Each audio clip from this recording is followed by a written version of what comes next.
या प्रशासनिक स्तर पर जो सर्च अभियान चलाया जा रहा था उसमें कोई अपडेट की यहां से कटनी से अप्रोच किया जाएगा या भोपाल पुलिस, भोपाल जीआरपी कार्रवाई करेगी? नहीं आया, लेकिन पूरी कार्रवाई भोपाल से की जाएगी। चूंकि कटनी में गुमशुदगी की प्राथमिकी दर्ज हुई है, उसके बाद जांच के लिए भोपाल भेजी गई रही डायरी, जहां से 8 तारीख को यहां से भेजी गई। उसके बाद करीबन 3 दिन बाद भोपाल में पहुंची। उसके बाद सर्च ऑपरेशन चलाया गया।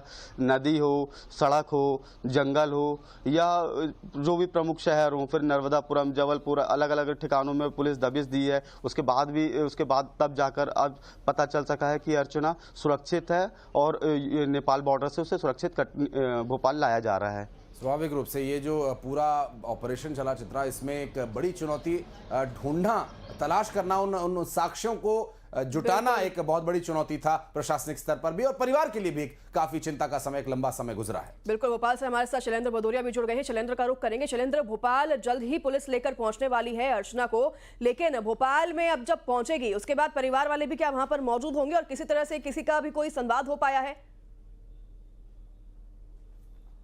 देखिए, बिल्कुल आपने ठीक कहा कि देखिए अर्चना तो जरूर मिल गई है, लेकिन अपने पीछे कई सवाल अभी छोड़े हुए हैं जिनका जवाब मिलना अभी जीआरपी को बाकी है। आपसे कुछ देर बाद जीआरपी भोपाल लेकर पहुंचेगी और ये वो जो जीआरपी थाना है जो पिछले 12-13 दिन से विशेष चर्चा का केंद्र भी रहा है और यहाँ पर खासी हलचल भी देखने को मिली है, क्योंकि जिस तरीके से अर्चना जब नर्मदा एक्सप्रेस से निकली थी तो भोपाल के बाद ही उसकी आखिरी लोकेशन आई थी और भोपाल जीआरपी तब से ही लगातार उसकी तलाश कर रही थी। लगभग कई सैकड़ा जो है वो सीसीटीवी देखे गए। इसके अलावा 50 किलोमीटर का जंगल का इलाका, खासकर ट्रैक के किनारे का इलाका पूरा सर्च किया गया और उसके बाद जिस तरीके से राम तोमर के बारे में जानकारी लगी और उसके बाद उसको जब हिरासत में लिया गया, पूछताछ की गई, तो कई खुलासे हुए और उसके बाद जो है वो जीआरपी पुलिस जो है अर्चना तक पहुंची है। लेकिन कई सवाल है कि अर्चना आखिर लखीमपुर खीरी तक कैसे पहुंची? क्या उसके साथ कोई अनहोनी हुई थी, कोई घटना हुई थी, उसके चलते वो वहां पहुंची, या फिर वो जानबूझकर वहां पर गई थी? इस तरह के कई सवाल जो है वो अभी जीआरपी पुलिस को उसका इंतजार है। हालांकि देखिए, कल जिस तरीके से जब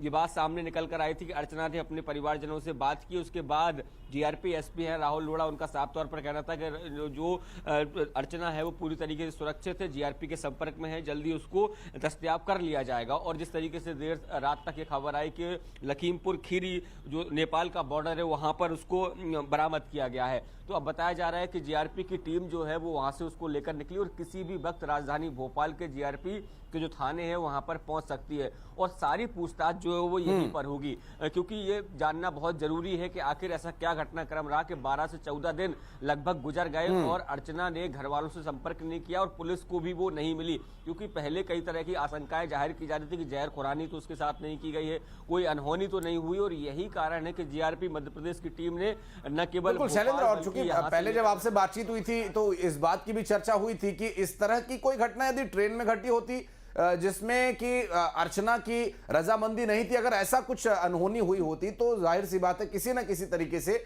ये बात जीआरपी तक पहुंचती। लेकिन अर्चना का इस तरह से अचानक मिसिंग होना और फिर अब इतना चुनौतीपूर्ण हो गया था ढूंढना, क्योंकि कोई साक्ष्य नहीं मिल रहे थे, कोई लिंक नहीं मिल रहा था। लखीमपुर खीरी से बरामदगी हुई है, इसलिए चलेंगे हमारे सहयोगी मनोज शर्मा के पास जो इस वक्त लखीमपुर खीरी से हमारे साथ जुड़े हुए हैं। मनोज, कब बरामदगी हुई, कब ये इंफॉर्मेशन मिली कि अर्चना मिल गई है? जीआरपी की टीम अभी इस वक्त कहां है? क्या वो लखीमपुर खीरी से रवाना हो गए? वहां पर क्या कुछ औपचारिकताएं की गई? फिर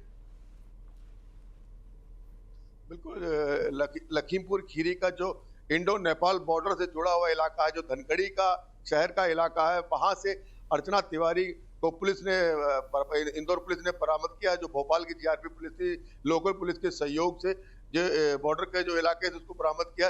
अर्चना तिवारी लगातार 12 दिन से फरार चल रही थी, जो रक्षाबंधन से के लिए रक्षाबंधन पे इंदौर से कटनी के लिए नर्मदा एक्सप्रेस ट्रेन से चली थी, लेकिन 12 दिन से लगातार लापता चल रही थी। अर्चना एक मिस्ट्री बन गई थी, लगातार पुलिस उसको तलाश कर रही थी लेकिन तलाश नहीं मिल पाई थी। उसकी अंतिम लोकेशन दिल्ली में पाई गई थी, लेकिन उसके 12 घंटे बाद 12 से 14 घंटे के बाद बताया जा रहा है कि सूत्रों ने बताया है कि अर्चना तिवारी ने अपना जो इंस्टाग्राम आईडी को एक्सेस किया था अपने मोबाइल से।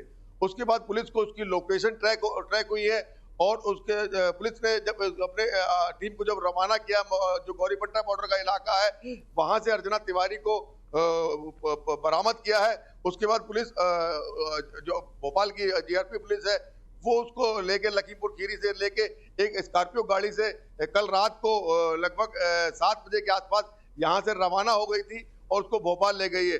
लेकिन जो 12 दिन की जो मिस्ट्री रही अर्चना बन गई थी, उसकी जांच के पर्दे तभी खुलेंगी जब अर्चना से पूछताछ की जाएगी। अर्चना उनको बताएगी कि किस तरीके से वो भोपाल बिल्कुल मनोज, लेकिन सबसे बड़ी बात है कि लखीमपुर खीरी से मिली है अर्चना, किस अवस्था में मिली है, कहां मिली है, किसी के साथ मौजूद थी? क्योंकि इंस्टाग्राम एक्सेस वो कर रही थी, यानी कि इंस्टाग्राम तो वो चला रही थी, मोबाइल उसके पास था, तो क्या अपनी मर्जी से यहां पर पहुंची है? इसके बारे में कोई जानकारी आपके पास मनोज?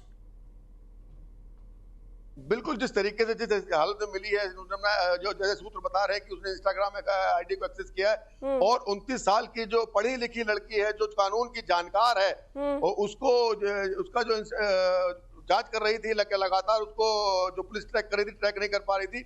उसने जो छोटी सी गलती की है, जो इंस्टाग्राम आईडी अपनी चलाई है, उसके जरिए उसकी लोकेशन मिली है। और जिस तरीके जो चीजें सामने आ रही है, जो अब तक के जानकारी सूत्र बता रहे हैं कि जो अर्चना तिवारी कहीं ना कहीं किसी को कोई जोर दबाव में नहीं गई बताई जा सकती, क्योंकि उसने इंस्टाग्राम आईडी चलाई है, तो इसका मतलब उसके पास उसका मोबाइल यूज कर रही थी, इस्तेमाल कर रही थी, तो वो अपने आप भी वहां जाने की संभावना, लोगों की मदद तो ली होगी, लेकिन उसकी मर्जी कहीं ना कहीं सम्मिलित जरूर रही होगी, क्योंकि लगातार वो गायब रही है, परिवार को नहीं बताया। कहीं ना कहीं जिस तरीके से जो लोग और सूत्र वहां की जानकारी दे रहे कि अर्चना तिवारी के साथ शायद एक लड़के को भी देखा गया था।